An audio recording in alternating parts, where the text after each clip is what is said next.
சிவா அவர்களே, அண்ணன் அந்தியூர் செல்வராஜ் அவர்களே, அத்தை கனிமொழி கருணாநிதி அவர்களே, மாண்புமிகு அமைச்சர் மூப்பே சாமிநாதன் அவர்களே, விருதுநகர் தெற்கு மாவட்ட கழக செயலாளரும் மாண்புமிகு அமைச்சருமான அண்ணன் KKSR ராமச்சந்திரன் அவர்களே, இந்த நிர்வாகிகள் சந்திப்பை இவ்வளவு பிரம்மாண்டமாக ஏற்பாடு செய்து சிறப்பாக நடத்தியிருக்கக்கூடிய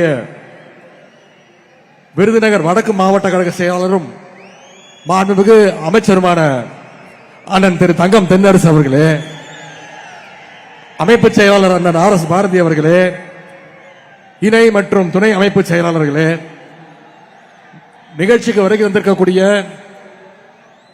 இந்த நிகழ்ச்சியுடைய வெற்றிக்கு பெரும் பங்கு ஆற்றிருக்கக்கூடிய வந்திருக்கக்கூடிய அனைத்து மாண்புமிகு அமைச்சர் பெருமக்களே, வந்திருக்கக்கூடிய அனைத்து மாவட்ட கழக செயலாளர்களே, மாநகர செயலாளர்களே, நாடாளுமன்ற சட்டமன்ற உறுப்பினர்களே, உள்ளாட்சி அமைப்புகளுடைய பிரதிநிதிகளே, கழக இளைஞரணியினுடைய மாநில துணை செயலாளர்கள் சகோதரர் ஜோயல் அவர்களே, சகோதரர் இன்பா ரகு அவர்களே, சகோதரர் இளையராஜா அவர்களே, சகோதரர் அப்துல் மாலிக் அவர்களே, நாடாளுமன்ற உறுப்பினர் சகோதரர் பிரகாஷ் அவர்களே, சகோதரர் பிரபு கஜேந்திரன் அவர்களே, சகோதரர் சீனிவாசன் அவர்களே, சகோதரர் ஆனந்த்குமார் அவர்களே, நன்றி உரையாற்ற உள்ள மாநில துணை செயலாளர் சகோதரர் GP ராஜா அவர்களே, சகோதரர் தனுஷ்குமார் அவர்களே, சகோதரர் கிருஷ்ணகுமார் உள்ளிட்ட வந்திருக்கக்கூடிய அனைத்து மாவட்ட அமைப்பாளர்களே, துணை அமைப்பாளர்களே, மாநகர அமைப்பாளர்களே, மாநகர துணை அமைப்பாளர்களே, கலை நிகழ்ச்சி நடத்திய அண்ணன் இறையன்மன் குத்து சொல்லிட்ட புதுகை பூபாலம் உள்ளிட்ட அனைத்து கலைக்குழுவை சேர்ந்தவர்களே, அன்பகம் செந்தில் அவர்களே, அன்பகம் பணியாளர்களே, இங்கு பெருந்திரளாக வந்திருக்கக்கூடிய ஒன்றிய நகர பகுதி பேரூர் கிளை வார்டு பாக அமைப்பாளர்களே, துணை கழகத்துடைய அனைத்து நிர்வாகிகளே, வெளி மாவட்டங்களிலிருந்து வருகை தந்துள்ள இளைஞர் கழகத்துடைய மூத்த முன்னோடிகளே, முத்தமிழர் டாக்டர் கலைஞர் அவர்களுடைய உயிரினும் மேலான அன்பு உடன்பிறப்புகளே, அத்தனை பேருக்கும் முதற்கனுடைய வணக்கத்தை தெரிவித்துக் கொள்கிறேன். இன்றைக்கு இளைஞர் அணியினுடைய தெற்கு மண்டல நிர்வாகிகள் சந்திப்பு மிகுந்த எழுச்சியோடு உற்சாகத்தோடு இங்கே நடைபெற்றுக் கொண்டிருக்கிறது. கடந்த டிசம்பர் மாதம் திருவண்ணாமலையில் வடக்கு மண்டல நிர்வாகிகள் சந்திப்பு மிகச் சிறப்பாக நடத்தி காட்டினோம். ஒரு இயக்கத்தில் இருக்கக்கூடிய ஒரு அணியினுடைய நிர்வாகிகள் சந்திப்பு இவ்வளவு பிரம்மாண்டமாக நடத்த முடியுமா அப்படின்னு ஒட்டுமொத்த இந்தியாவுமே திரும்பி பார்த்துச்சு அந்த திருவண்ணாமலை சந்திப்பை பார்த்து. இன்னைக்கு அந்த சந்திப்பையும் ஓவர்டேக் பண்ற மாதிரி விருதுநகர்ல தெற்கு மண்டல நிர்வாகிகள் சந்திப்பை நம்ம நடத்தி காட்டி இருக்கின்றோம். இங்க இருக்கக்கூடிய நிர்வாகிகள் உங்களுடைய எழுச்சியையும் மகிழ்ச்சியையும் பார்க்கும்போது இது வெறும் நிர்வாகிகள் சந்திப்பா அல்ல வர இருக்கக்கூடிய தேர்தலுடைய வெற்றி மாநாடுன்னு சொல்ற அளவுக்கு மிகுந்த எழுச்சியோடு நீங்க கலந்து கொண்டிருக்கிறீங்க. பாசத்திற்கும் வீரத்திற்கும் பேர் போன தென் மண்டலத்தில் இருக்கக்கூடிய 10 மாவட்டங்களிலிருந்து 58 தொகுதியிலிருந்து 1,00,000 நிர்வாகிகள் வருகை தந்திருக்கிறீங்க. வந்திருக்கக்கூடிய அந்த 1,00,000 இளைஞர் படைய நிர்வாகிகளை உங்களுடைய சகோதரனாக உங்களுடைய டீம்மேட்டாக வருக வருக என வரவேற்கின்றேன். இப்படி தொடர்ந்து நிர்வாகிகள் சந்திப்பை நடத்துவதற்கு அனுமதி கொடுத்த கழக தலைவர் அவர்களுக்கும் தலைமை கழகத்திற்கும் என்னுடைய நன்றியை நான் தெரிவிச்சுக்கிறேன். இந்த நிர்வாகிகள் சந்திப்பு இவ்வளவு சிறப்பாக நடப்பதற்கு 2 பேர் மிக மிக முக்கிய காரணம். ஒருவர் தமிழ்நாட்டு மக்களுக்கு பட்டா கொடுக்கிறவர், இன்னொருத்தர் தமிழ்நாட்டு மக்களுக்கு நிதியை கொடுக்கிறவர். அவங்க 2 பேருக்கும் நன்றி. இந்த சந்திப்புக்கான பணிகளை மிகச்சிறப்பாக ஏற்பாடு செஞ்ச மாண்புமிகு அமைச்சர் அண்ணன் KKSR ராமச்சந்திரன் அவர்களுக்கும் மாண்புமிகு அமைச்சர் அண்ணன் திரு தங்கம் தென்னரசு அவர்களுக்கும் என்னுடைய நன்றி. அதே போல இளைஞரணி நிர்வாகிகள் எல்லாம் ஒருங்கிணைச்சு அழைச்சிட்டு வந்திருக்கக்கூடிய மாண்புமிகு அமைச்சர் பெருமக்கள், மாவட்ட கழக செயலாளர்கள், சட்டமன்ற நாடாளுமன்ற உறுப்பினர்கள், இளைஞரணியினுடைய மாநில துணை செயலாளர்கள், மாவட்ட அமைப்பாளர்கள், துணை அமைப்பாளர்கள், உள்ளாட்சி அமைப்பு பிரதிநிதிகள், உங்க அத்தனை பேருக்கும் மீண்டும் என்னுடைய நன்றியை நான் தெரிவிச்சுக்கிறேன். இந்த விருதுநகர் மாவட்டம் சாதாரண மாவட்டம் கிடையாது. ஆங்கில ஆதிக்கத்தை எதிர்த்து போராடின மருது சகோதரர்களை தந்த மண் இந்த விருதுநகர்.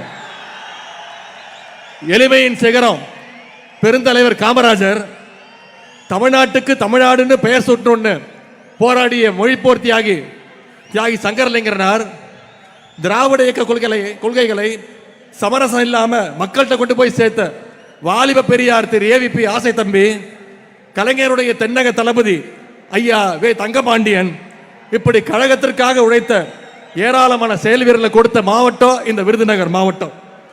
மறைந்த முன்னாள் மாவட்ட செயலாளர் முன்னாள் அமைச்சர் ஐயா தங்கபாண்டியன் அவர்களுக்கும் எங்களுடைய இளைஞர் அணிக்கும் மிக நெருங்கிய ஒரு தொடர்பு உண்டு, சம்பந்தம் உண்டு. நம்முடைய கழக தலைவர் இளைஞர் அணியுடைய செயலாளராக இருக்கும் பொழுது இளைஞர் அணியை உற்சாகப்படுத்தணும், அதிகமாக வேலை வாங்கணும்னு இளைஞர் அணியை வளர்ப்பதற்கு துணை நிற்பதற்கு எப்பொழுதுமே இளைஞர் அணிக்கு அதிக முக்கியத்துவம் கொடுத்தவர் தான் ஐயா தங்கபாண்டியன் அவர்கள். அதனால் கலைஞர் அவர்கள் ஐயா தங்கபாண்டியன் அவர்களை அடிக்கடி கேட்டிருக்கிறார், என்ன தங்கபாண்டிய நீ கலைஞர் அணியா இல்லை இளைஞர் அணியான்னு அடிக்கடி கேட்டது உண்டு. அப்படிப்பட்ட தங்கபாண்டியன் அவருடைய வழியில் அவருடைய மகன், அவருடைய கொள்கை வாரிசு அண்ணன் தங்கம் தென்னரசு அவர்களும் இன்னைக்கு எங்களுடைய இளைஞர் அணிக்கு பக்கபலமா இந்த நிகழ்ச்சியை நடத்தி காட்டுகிறார். ஆகவே அந்த பெருமையோடும் உணர்வோடும் இந்த மேடையிலே நான் நின்று கொண்டிருக்கின்றேன். இந்தியாவிலேயே ஒரு கட்சியுடைய இளைஞர் அணிக்கு 5 லட்சம் நிர்வாகிகளும் 50 லட்சம் உறுப்பினர்கள் கொண்ட ஒரே இயக்கம் நம்முடைய திராவிட முன்னேற்ற கழகம் என்ற பெருமை நம்முடைய இயக்கத்திற்கு மட்டும்தான் உண்டு. இங்கே அண்ணன் திருச்சி சிவா அவர்கள் பேசும்பொழுது இளைஞர் அணியை ராணுவத்தோடு ஒப்பிட்டு பேசினார். ஒரு ராணுவத்திற்கு 2 விஷயம் மிக மிக முக்கியம். ஒன்று ஆர்கனைசேஷனல் ஸ்ட்ரென்த், அதாவது அடிப்படை நிர்வாக ரீதியான கட்டமைப்பு பலம். 2வது ஒபீடியன்ஸ், தங்களுடைய தலைவர் என்ன சொல்றாரோ அதை கட்டளையோடு கட்டுப்பாட்டோடு களத்தில் இறங்கி செஞ்சு காட்டுவது. கழகத்துடைய இளைஞர் அணிக்கும் இது 2 தான் மிக மிக முக்கியமான பலம், முக்கியமான ஸ்ட்ரென்த். மாநிலம், மாவட்டம், ஒன்றியம் முதல் பூத் வரைக்கும் இன்னைக்கு நிர்வாகிகள் கொண்ட ஒரு வலுவான அமைப்பு பலம் நம்முடைய இளைஞர் அணிக்கு உண்டு. அதே மாதிரி கழக தலைவர் அவர்கள் சொல்ற எந்த விஷயத்தையும் உடனடியாக களத்தில் இறங்கி செஞ்சு முடிக்கிற சாமர்த்தியமும் நம்முடைய இளைஞர் அணிக்கு உண்டு. உதாரணத்துக்கு கடந்த 6 ஆண்டுகளில் மட்டும் நீர்நிலைகளை தூர்வாடுறது, பொய்ப்பட்டி நிகழ்ச்சி மூலம் கழகத்துக்கு எதிரான அவதூறுகளுக்கு பதில் சொல்வது, சிறுபான்மையினர் நலன் காக்க சிஏஏ என்ஆர்சி சட்டத்திற்கு எதிர்த்தது, கொரோனா காலத்தில் மக்களுக்காக ஹெல்ப்லைன் துவங்கினது, மாணவர்களுடைய கல்வி உரிமை காக்க நீட் ஒழிப்பு உண்ணாவிரதம், தொகுதிதோறும் கலைஞர் நூலகங்கள், தொகுதிதோறும் பயிற்சி பாசறை கூட்டங்கள், 200க்கும் அதிகமான இளம் பேச்சாளர்கள் தேர்வு, வாசிப்பை மேம்படுத்த முத்தமிழறிஞர் பதிப்பகம், கழக வரலாற்றை எடுத்து சொல்ல முரசொலியில பாசறை பக்கம், கொள்கை உணர்வை ஊட்ட அறிவு திருவிழா, இப்படி கழக பணி, மக்கள் பணின்னு பல்வேறு முன்னெடுப்புகளை நம்முடைய இளைஞர் அணி செஞ்சு இன்னைக்கு தமிழ்நாட்டு மக்களுக்கு ஒரு பாதுகாப்பாக இருப்பது நம்முடைய இளைஞர் அணி. ஆனா எந்த அமைப்பு பலமும் இல்லாம, எந்தவித கட்டுப்பாடும் இல்லாம, கொள்கைனா என்ன, லட்சியம்னா என்னன்னு எதுவுமே தெரியாம வெற்று கூச்சல் போடுகின்ற ஒரு கூட்டம் இன்னைக்கு தமிழ்நாட்டில் சுத்திக்கிட்டு இருக்கு. அவங்களால தமிழ்நாட்டுக்கு எந்த வித பயனும் கிடையாது. இன்னும் சொல்ல போனா அவங்களால அவங்களுக்கே எந்த பயனும் கிடையாது. இதை தமிழ்நாட்டு மக்கள் விரைவில் உணர்த்துவாங்க. இன்னைக்கு நம்முடைய திராவிட முன்னேற்ற கழகம் துவங்கப்பட்டு 75 ஆண்டு தாண்டி பவள விழா தாண்டி போயிட்டு இருக்கிறோம். இன்னைக்கு திமுகவுக்கு வயசு 76. ஆனா இன்னமும் அதே இளமையோடும் வீரத்தோடும் போர்க்களத்தில் நிற்குது நம்முடைய திராவிட முன்னேற்ற கழகம். அப்படிப்பட்ட நம்முடைய கழகத்துடைய சோல்ஜர்ஸை ட்ரெயின் பண்ணி அனுப்புற அணிதான் நம்முடைய இளைஞர்ங்கிறத நீங்கள் உணர வேண்டும். நம்முடைய கழக தலைவர் அவர்கள் இளைஞர் திமுக துவங்கினார், 15 வயசுல துவங்கினார். அந்த இளைஞர் அணிக்கு விதை போட்டார். அன்னைக்கு இந்த அணிக்கு பேரு கோபாலபுரம் இளைஞர் திமுக. கோபாலபுரத்தில் ஆரம்பிச்ச இளைஞர் அணியோட திமுக இன்னைக்கு தமிழ்நாட்டுடைய கோட்டையில நம்முடைய தலைவர் அவர்களை உட்கார வச்சிருக்கு. கலைஞர் அவர்கள் அடிக்கடி சொல்வார், என்னுடைய மூத்த பிள்ளை முரசொலி அப்படின்னு. அதே மாதிரி நம்ம தலைவருக்கு மூத்த பிள்ளை எதுன்னு கேட்டீங்கன்னா நம்முடைய இளைஞர் அணி தான். இன்னொரு வரலாற்று சிறப்பு மிக நிகழ்ச்சியை இங்கே நான் உங்களோடு பகிர்ந்து கொள்ள விரும்புகின்றேன். நம்முடைய கழக தலைவர் அவர்கள் 1976 ஆண்டு இதே பிப்ரவரி மாதம் மிசா சட்டத்தில் கைது செய்யப்பட்டார். இன்னும் சொன்ன மாதிரி இப்ப சரியா 50 ஆண்டுகள் ஆகின்றது தலைவர் அவர்கள் மிசா சட்டத்தில் கைது செய்யப்பட்டு. அன்னைக்கு ஒரு இளைஞரா சிறைக்கு போன நம்முடைய கழக தலைவர் அவர்கள் வெளியே வரும்பொழுது ஒரு பண்படுத்தப்பட்ட ஆற்றல் மிகு ஒரு தலைவரா வெளில வந்தார். அன்னைக்கோ இதே துணிச்சலோடு, இன்னைக்கோ அதே துணிச்சலோடு வீரத்தோடு பாசிச சக்திகளை எதிர்த்து நிற்கிறார்.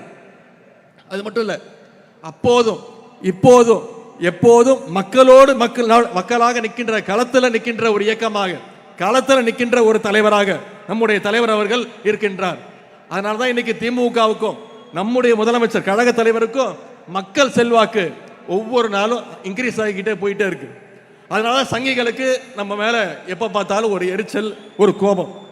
இது நாள் வரைக்கும் தமிழ்நாட்டு பக்கம் எட்டி பார்க்காத திரு நரேந்திர மோடி அவர்கள், பாரத பிரதமர் அவர்கள் இப்போ தமிழ்நாட்டை நோக்கி வர ஆரம்பிச்சிருக்கிறார். என்ன காரணம்? தேர்தல். தேர்தல் வந்தோடனே அவருக்கு தமிழ்நாடு ஞாபகம் வந்துடும்.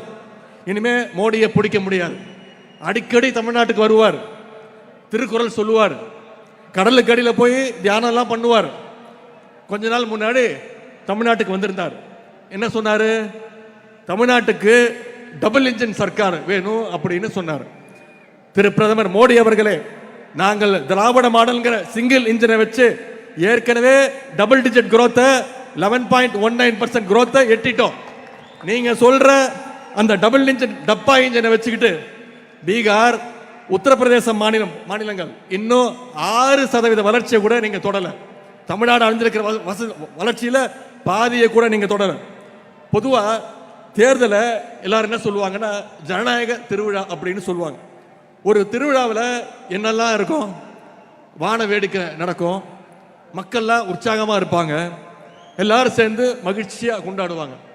அப்படிப்பட்ட ஒரு அணியாகத்தான் நம்முடைய தலைவர் தலைமையிலான மதச்சார்பற்ற முற்போக்கு கூட்டணி ஒரு அணியாக, மகிழ்ச்சியான அணியாக இன்றைக்கு இருக்கிறது. அதே மாதிரி திருவிழா நேரத்தில் புது புது கடைகள்லாம் போடுவாங்க. மக்களை கூப்பிட்டு பொய் விளம்பரம் சொல்லி பொய் வியாபாரம்லாம் பண்ணுவாங்க. பலூன் எல்லாம் ஊதி குழந்தைங்களுக்கெல்லாம் ஷோ காட்டுவாங்க. அது மாதிரி தான் இன்னைக்கு தேர்தல்னு வந்தோடனே தேர்தல் திருவிழானால தமிழ்நாட்டில் புதுசா கடை விரிக்க ஆரம்பிச்சிருக்கிறாங்க. எப்படி திருவிழா டைமில் போட்ட கடையெல்லாம் திருவிழா முடிஞ்சோடனே எல்லாம் கடையெல்லாம் காணா போயிடும். அதே மாதிரி இந்த தேர்தல் முடிஞ்சதும் அந்த கடை அனைத்தும் காலி ஆகிடும். ஆனால் திராவிட முன்னேற்ற கழகம் தான் என்னைக்குமே மக்களோடு மக்களாக நின்று இருக்கும். அது மட்டும் இல்லை, திருவிழா கூட்டத்தில் பிள்ளை பிடிக்கிற கோஷ்டி, பிக் பாக்கெட் அடிக்கிற கோஷ்டியும் உள்ள வருவாங்க. மிட்டாய் வாங்கி தரேன், ஐஸ்கிரீம் வாங்கி தரேன், சாக்லேட் வாங்கி தரேன்னு குழந்தைங்களை கடத்த பார்ப்பாங்க. இப்போ அதே மாதிரி ஆரம்பிச்சிருக்கிறாங்க. இப்போ ஈடு கேஸ்லேருந்து நான் காப்பாற்றுறேன், ஃபெரா கேஸ்லேருந்து நான் உங்களை காப்பாற்றுறேன், மெடிக்கல் காலேஜ் கேஸ் ஊழல்லேருந்து நான் உங்களை காப்பாற்றுறேன், சம்பந்தி டெண்டர் எடுத்த கேஸை நான் முடிச்சு தரேன். இப்படி கேஸையெல்லாம் காட்டி காட்டி இன்னைக்கு அடிமை கூட்டத்தை பாசிஸ்டுகள் தூக்கி இருக்காங்க. இந்த மிரட்டலுக்கெல்லாம் அடிமை அதிமுக பயப்படலாம், ஆனா திராவிட முன்னேற்ற கழகத்துடைய தொண்டை எந்த உருட்டல் மிரட்டலுக்கும் பயப்பட மாட்டான். ஏன்னா எங்களை வழிநடத்துறது முத்துவேல் கருணாநிதி ஸ்டாலின் என்ற மகத்தான ஒரு தலைவர். பாசிஸ்டுகள் எவ்வளவு முயற்சி செஞ்சாலும் சரி, தமிழ்நாடு என்னைக்குமே உங்க கையில சிக்காது. ஏன்னா எங்க தலைவர் அடிக்கடி சொல்வது மாதிரி தமிழ்நாடு என்னைக்குமே டெல்லிக்கு அவுட் ஆஃப் கண்ட்ரோல் தான். சமீபத்தில் ஒன்றிய அரசு பட்ஜெட் தாக்கல் பண்ணாங்க. வழக்கம் போல தமிழ்நாட்டுக்கு எந்த திட்டத்தையும் தரல. இதுல என்ன கொடுமைனா, ஒன்றிய நிதி அமைச்சர் ஸ்டார் ஹெல்த் இன்சூரன்ஸ் இந்தியாவோட முதல் stand alone health insurance company with 19 years of service. இது வரைக்கும் 1 crore plus claims settle பண்ணிருக்காங்க. cashless anywhere facility. என்ன மிகச்சிறந்த பட்ஜெட், சிறப்பான பட்ஜெட் அப்படின்னு பட்ஜெட்டே படிச்சு முடிக்கல. நீங்க கேள்விப்பட்டிருப்பீங்க முரட்டு பக்தர்கள், முரட்டு தொண்டர்கள்னு. ஆனா முரட்டு அடிமை கேள்விப்பட்டிருக்கீங்களா? திரு எடப்பாடி பழனிசாமி அவர்கள் தான் இந்தியாவிலே இப்ப மிகப்பெரிய முரட்டு அடிமை. அது மட்டும் இல்லை, மோடி தமிழ்நாட்டுக்கு வந்தோடனே சூரியன் மறைஞ்சிருச்சு அப்படின்னு சந்தோஷப்படுறார். நம்ம தலைவர் சொன்னாங்க, கால்களை மட்டுமே பார்த்துட்டு இருந்தீங்கன்னா மேலே பார்த்தா தானே உங்களுக்கு சூரியன் தெரியும்னு தலைவர் சொன்னாங்க. உடனே திரு எடப்பாடி பழனிசாமி அவர்களுக்கு கோவம் வந்துருச்சு. என்ன தெரியுமா சொல்றாரு? காலை பார்த்து நடந்தாதான் நாங்கள் நேராக பார்த்து நடக்க முடியும், காலை பார்த்தா தான் நேராக நடக்க முடியுமா அப்படின்னு ரொம்ப அறிவுபூர்வமாக கேட்டார். திரு எடப்பாடி பழனிசாமி அவர்களே, தலையை நிமிர்ந்து பாதையை பார்த்து நடந்தீங்கன்னா தான், வழியை பார்த்து நடந்தால் தான் நேரம் நடக்க முடியும். நீங்க திரு மோடியுடைய காலையும் திரு அமித்ஷாவுடைய காலையும் பார்த்துட்டே நடந்தீங்கன்னா உங்களை மாதிரி முட்டு சந்தில தான் போய் நிற்க முடியும். இவ்வளவு நாளா அதிமுக பாஜகவுடைய கிளையா இருந்துச்சு. இன்னைக்கு அதிமுக பாஜகவோட இலையா மாறிடுச்சு. தமிழ்நாட்டில் 10 தோல்வி பழனிசாமியும் மொத்த தோல்வி மோடியும் என்னதான் கூட்டணி வச்சாலும் தமிழ்நாட்டுக்குள்ள உங்களை ஒருபோதும் தமிழ்நாட்டு மக்கள் அனுமதிக்க மாட்டாங்க. கழக இளைஞர்கள், நம்முடைய இளைஞரணி தம்பிமார்கள் எப்படிப்பட்டவங்கன்னு பேரறிஞர் அண்ணா அவர்கள் அவரே சொல்லியிருக்கிறார். இந்தி திணிப்புக்கு எதிரான போராட்டம் பண்ணப்போ கழக இளைஞர்கள் மீது தடியடி, துப்பாக்கி சூடுன்னு பல்வேறு தாக்குதல்கள் நடத்துறாங்க. அப்போ அண்ணா சொன்னாரு, உங்களோட தடி அடியால துப்பாக்கியால சாதிக்க முடியாத இளைஞர் கூட்டத்தை நான் என்னோட சுட்டு விரல் காட்டினா தமிழ்நாட்டு இளைஞர் பட சாதிக்கும் அப்படின்னு பேரறிஞர் அண்ணா சொன்னார். தலைவர் அவர்களே, அண்ணா சொன்னது சுட்டு விரல், நான் சொல்றேன் சுட்டு விரல் தேவையில்லை உங்களுக்கு. நீங்க கண்டு அசைச்சா போதும், இங்க இருக்கக்கூடிய இளைஞர் பட நீங்க சொல்றத செஞ்சு காட்டும். பாசிஸ்டுகள் இருந்து தமிழ்நாட்டையும் தமிழ் மக்களையும் எந்நேரம் காப்பாற்றுறதுக்கு திராவிட முன்னேற்ற கழகத்துடைய இளைஞரணி தயாராக இருக்கும். கழக தலைவர் அவர்களுக்கு இந்த நேரத்தில் மீண்டும் ஒரு வேண்டுகோள். இளைஞரணியினர் நாம களத்தில் உழைச்சோன்னா அதற்கான அங்கீகாரத்தை நிச்சயம் கழக தலைவர்கள் கொடுப்பாங்க. மெயின் கேம் ஆடுறதுக்கு முன்னாடி பிராக்டிஸ் பண்ணுவாங்க. அதுதான் கழகத்துடைய இளைஞரணி. நிச்சயம் தலைவர் அவர்கள் அந்த அங்கீகாரத்தை நமக்கு கொடுப்பாங்க. உங்க சார்பில் ஏற்கனவே கோரிக்கை வச்சேன், வர்ற சட்டமன்ற தேர்தலில் தலைவர் அவர்களும் தலைமை கழகமும் இளைஞர்களுக்கு நிறைய வாய்ப்பு கொடுக்கணும் சட்டமன்ற தேர்தல் ஒரு கோரிக்கை வச்சேன். நிச்சயம் தலைவர் அவர்கள் அந்த வாய்ப்பை பண்ணி கொடுப்பாரு நம்பிக்கை எங்களுக்கு இருக்கு.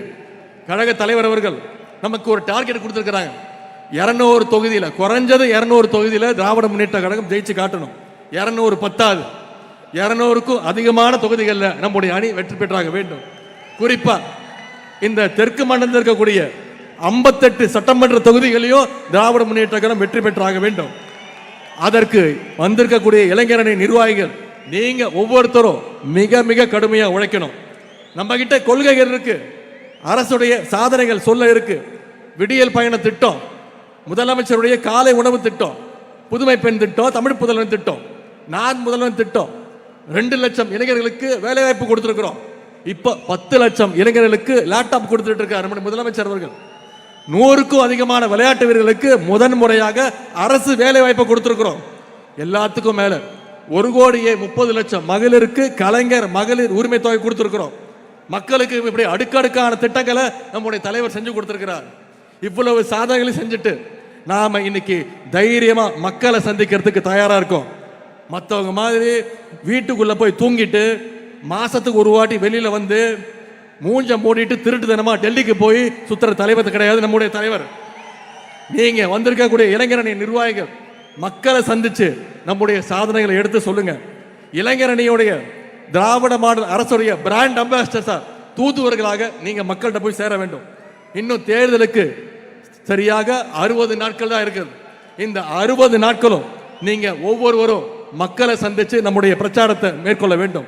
நம்முடைய திராவிட மாடல் அரசு, நம்முடைய கழக தலைவர் அவர்கள் ஏன் மீண்டும் முதலமைச்சர் அமரணுன்ற பிரச்சாரத்தை நீங்க மக்கள்கிட்ட கொண்டு போய் சேர்க்க வேண்டும்.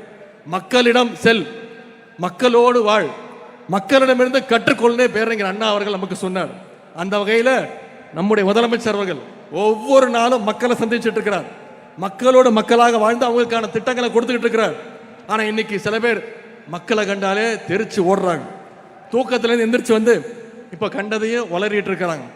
இங்க இருக்கக்கூடிய லட்சக்கணக்கான இளைஞர்கள் தம்பிமார்கள் உங்கள் சார்பா நான் சொல்றேன், எங்களுடைய உதயசூரியன் சின்னங்கிறது சும்மா ஏதோ செவுத்தில் எழுதுற சின்னம் கிடையாது. கழக உடன்பிறப்புகள் ஒவ்வொருத்தருடைய இதயத்திலையும் ரத்தத்திலையும் ஊறி போன சின்னம் உதயசூரியன். அண்ணா கண்டெடுத்த சின்னம் உதயசூரியன். கலைஞர் காட்டி காத்த சின்னம் உதயசூரியன். தலைவர் அவர்களால் வெற்றியை மட்டுமே பெற்றுக் கொண்டிருக்கக்கூடிய சின்னம் நம்முடைய சின்னம் உதயசூரியன். உயிர் போனால் போகுமே தவிர உதயசூரியன் சின்னம் எங்களை விட்டு போகாது. ஆகவே அரசியல் அறிவே இல்லாத சில அட்டைகள் என்னதான் உளர்னாலும் புலம்புனாலும் களத்தில் நின்று ஜெயிக்க போற கட்சி உதயசூரியன் சின்னம் தான், நம்முடைய கழக தலைவர் அவர்கள் தான். இன்னைக்கு பிப்ரவரி 7ஆம் தேதி, 5 ஆண்டுகளுக்கு முன்பு மே 7ஆம் நாள் நம்முடைய கழக தலைவர் அவர்கள் தமிழ்நாட்டின் முதலமைச்சராக உறுதிமொழி எடுத்தாங்க. மீண்டும் நம்முடைய தலைவர் அவர்கள் முத்துவேல் கருணாநிதி ஸ்டாலின் எனும் நான் என்ற அந்த குரல் மீண்டும் வருகின்ற மே மாதம் ஒழிச்சிட வேண்டும். அதற்கு இளைஞரணி நிர்வாகிகள் தம்பிமார்கள் நீங்க அத்தனை பேரும் அதிக அளவில் உழைப்பை கொட்ட வேண்டும். அதற்கான உறுதியை சபதத்தை இந்த நிர்வாகிகள் சந்திப்பில் நாம் ஏற்போம். இளைஞர் அணியினர் விருதுநகரில் கூடினாங்க. கழகத்துடைய வின்னிங் கவுண்டவுனை ஸ்டார்ட் பண்ணாங்க அப்படின்னு வரலாறு சொல்லட்டும். நன்றி, வணக்கம்.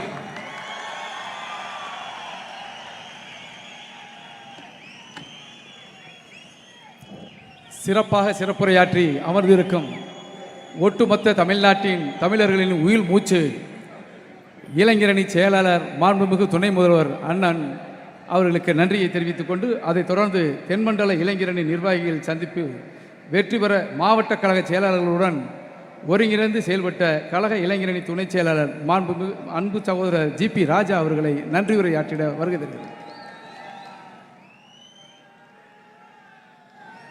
திராவிட முன்னேற்றக் கழகம் ஒரு அறிவு இயக்கம். அப்படிப்பட்ட நமது இயக்கத்தின் சென்டினல்கள் பகுத்தறிவு பகலவன் தந்தை பெரியார், பேரறிஞர் அண்ணா, முத்தமிழறிஞர் தலைவர் கலைஞர் ஆகியோரின் கொள்கை கரங்களை வலுப்படுத்த நம் இளைஞரணி செயலாளர் அவர்கள் தலைமையில் நடைபெற்றுக் கொண்டிருக்கிறார்.